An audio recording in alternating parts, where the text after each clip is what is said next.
So hello friends, welcome to my channel. तो आज बात करने वाले हैं थ्योरम 10.8 क्लास 9 चैप्टर सर्कल। तो थ्योरम 10.8 में क्या दिया हुआ है हम the angle subtended by an arc at the centre is double the angle subtended by at any point on the remaining part of the circle.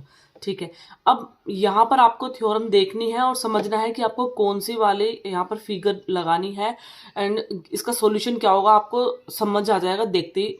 जो आपको ये लिखा हुआ दे रखा है थ्योरम। ठीक है, तो यहाँ पर एंगल डबल वाली बात हो रही है कि रिमेनिंग पार्ट पर जो सर्कल से जो एंगल बनता है वो डबल होता है किसके, जो सेंटर से बनता है एंगल। ठीक है, तो सबसे पहले हमको पता चल गया कि प्रूव क्या करना है हमको। ठीक है, तो मैं यहाँ पर आपको रफली बता देती हूँ कि हमें तीन ट्राइंगल सॉरी तीन फिगर इनकी इसमें दी हुई है, तो मैं उसके अकॉर्डिंग आपको बता देती हूँ।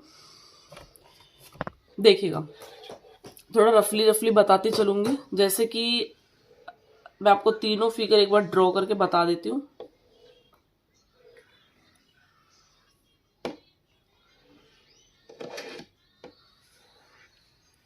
सपोज ये मैंने तीनों फिगर में आपको यहाँ पे ड्रॉ करके बताती हूँ, सेंटर में मान लेती हूँ। ठीक है, तो किस किस तरह से ये फिगर हो सकती है।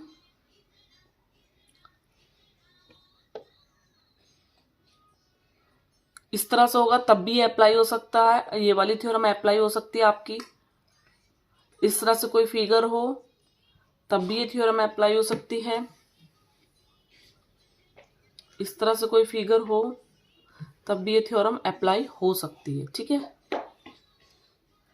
ये यहाँ से इसको हम सेंटर से मिलाते चलेंगे। यानी सेंटर, सभी के सेंटर हमने ओ मान लिए हैं। ये ओ हो गया सेंटर एंड ये भी सेंटर ओ हो गया। ठीक है, इसको हम नाम देते हैं ए बी सी। ऐसी ये ए सेम है सारी चीज़ें। ये आप थ्योरम में कोई एक भी बना सकते हैं, तीनों भी बना सकते हैं, एज यूर विश। ठीक है, एंड ये हमारा, मैं इसको पॉइंट ले लेती हूँ पी, ये जो बाहर एक्सटर्नल पॉइंट है पी हो गया।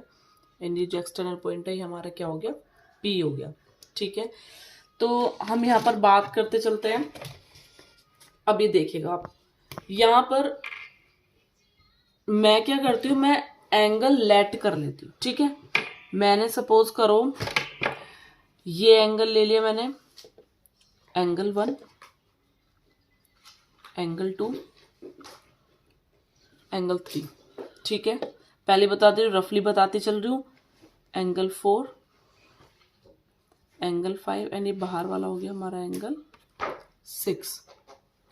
आप मुझे कमेंट में डालिएगा कि आपको कॉपी वाली वीडियो ज़्यादा समझ आती है या फिर ये वाली जो व्हाइट बोर्ड बना रही है ज़्यादा समझ आ रही है। इस तरह से ये एंगल 1 होगा, ये एंगल 2 होगा एंड ये एंगल 3, ये एंगल 4, ये एंगल 5, ये एंगल 6। ठीक है, सेम इसी तरह से ये एंगल 1 होगा, ये एंगल हमारा 2 होगा एंड इसको एंगल 3। आपकी मर्जी, आप 1 2 3 मान लीजिएगा, जो आपका विश है उसको 1 मान लीजिएगा, इसको 3 मान लीजिएगा, एज योर विश। तो यहाँ पर हमको क्या चीज़ दिया हुआ है, सबसे पहले हम गिवन लिख लेंगे। देखो गिवन में क्या लिखना है, गिवन में जो हमको थ्योरम दी हुई है बिल्कुल सेम आपको वही चीज लिख देनी है। तो यहाँ पर सिंपल सिंपल चीजें बता दे रही हूँ। यहाँ पर हमें क्या दिया हुआ है, एन आर्क। तो आर्क कौन सा हो गया हमारा यहाँ पर, बी सी, बी सी, ये वाला आर्क। ठीक है, इस वाले आर्क की बात हो रही है, नीचे वाले आर्क की बात करी पहले मैं। बी सी एक आर्क है हमारा ऑफ अ सर्कल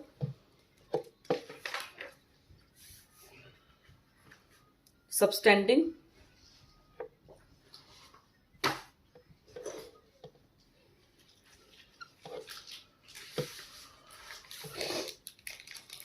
एंगल्स किस पर, B O Q, B O C.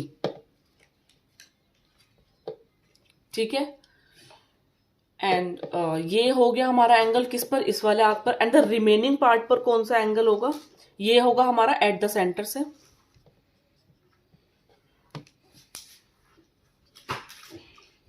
ठीक है, अब जो रिमेनिंग पार्ट वाला है उसे भी लिखेंगे, and the remaining part of circle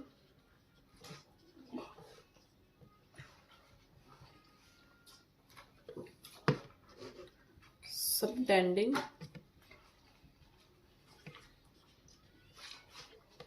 angle क्या बना रहा, रिमेनिंग पार्ट वाला, ये वाला हो गया हमारा रिमेनिंग पार्ट, क्या हो गया, बी ए सी। ठीक है, अब हम क्या करेंगे, प्रूव लिखना है, क्या प्रूव करना था, देखिएगा। टू प्रूफ क्या करना है हमको, उसने बोला था कि जो सेंटर से एंगल बन रहा है, जो सेंटर से एंगल जो बन रहा है, सेंटर पे एंगल बीओसी बन रहा है, वो डबल होगा किसके, जो रिमेनिंग पार्ट पर एंगल बन रहा है। रिमेनिंग पार्ट वाला एंगल कौन सा, हमारा बी ए सी। मैंने आपको बताया जो सेंटर पे एंगल बन रहा है वो डबल होगा रिमेनिंग पार्ट पर जो एंगल बन रहा है। ठीक है, तो सेंटर वाला ये होगा, तो रिमेनिंग पार्ट वाला अदर एंगल कौन सा, यहाँ पर सिर्फ यही एंगल बन रहा है हमारा। ठीक है, तो अब हम इसको प्रूव करेंगे। प्रूफ क्या करेंगे हम इसको, देखिएगा। मैंने यहाँ पर सबसे पहले आपको एंगल मैंने नेम ले दिए इनके। तो एक आपने कंडीशन पढ़ी होगी, एक कंडीशन आपने पढ़ी होगी कि जो एक्सटीरियर एंगल होता है, जो एक्सटीरियर एंगल होता है वो इक्वल होता है इंटीरियर एंगल्स के सम के। ठीक है, सपोज मैंने यहाँ पर एक ट्राइंगल ले लिया है, ये जो है मैं एक ऐसा ट्राइंगल ले लिया, ये एक्सटीरियर एंगल हो गया, सपोज ये एंगल 3 हो गया, ये 1 हो गया, ये 2 हो गया। ठीक है, तो एंगल 3 जो है वो एंगल 1 प्लस एंगल 2 होगा, बिकॉज जो एक्सटीरियर एंगल होता है वो इक्वल टू होता है सम ऑफ 2 इंटीरियर अपोजिट एंगल के। ठीक है, तो यहाँ आपको वो वाली कंडीशन लिखनी है कि जो एक्सटीरियर एंगल होगा, exterior angle is equals to the sum of 2 interior opposite angles. ये आपको यहाँ पर कंडीशन लिखनी है। ठीक है, सेम कंडीशन लेंगे, पहले हम यहाँ पर लिख लेती हूँ मैं, इन ट्राइंगल किस में ले रहे हैं, ए ओ सी में। ठीक है, ये वाली यहाँ चीज हो गई। अब मैं ले लेती हूँ in triangle A O B में। ठीक है, ए ओ बी में, इसमें क्या रहा, 4 और 5, तो angle 4 plus angle 5 equal to कितना हो जाएगा, एंगल 4 5 6। ठीक है, सेकंड कंडीशन सेम यही वही कंडीशन लिखनी है कि exterior angle is equals to the sum of 2 interior opposite angles. ठीक है, तो ये वाली आपकी 2 कंडीशन बन गई। एंड थर्ड कंडीशन आपकी क्या आती है कि यहाँ पर एंगल 1 होगा एंगल 2 के इक्वल, बिकॉज जो सर्कल है उसकी रेडियस क्या है, हमारी इक्वल है, यानी ओ ए इज इक्वल टू क्या है, ओ सी। तो क्या होगा, अगर देखिए सपोज ये हमारा एक ट्राइंगल है।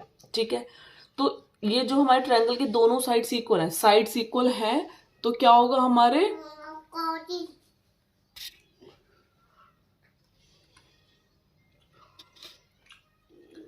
ये हमारे ट्राइंगल है और इन ट्राइंगल की जो साइड्स है वो इक्वल है। अगर साइड्स इक्वल है तो क्या होगा, हमारे एंगल भी क्या होंगे, इक्वल होंगे। ठीक है, तो वही वाली बात यहां पर आई है हमारी। अब मुझे यहां क्या लिखना है,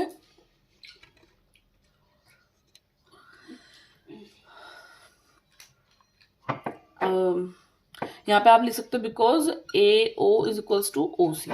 ठीक है, ऐसे यहाँ पर लिखेंगे एंगल, इसको आप 2 हो गई, इसको थर्ड मान लीजिएगा, एंड ये होगी हमारी एंगल 4 इक्वल टू एंगल 5 के, सेम वही, because A O is equal to होगी हमारी ओ पी के।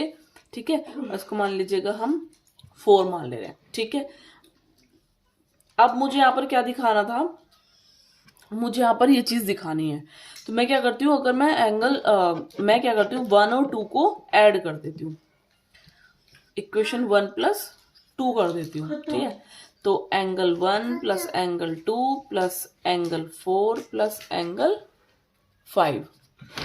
ठीक है, इज इक्वल टू क्या होगा, एंगल 3 प्लस एंगल 6, यही होगा हमारा। ठीक है, अब मैंने देखा कि 3 4 के अकॉर्डिंग जो था 1 जो है 2 के इक्वल है। अब यहां देखिएगा आप,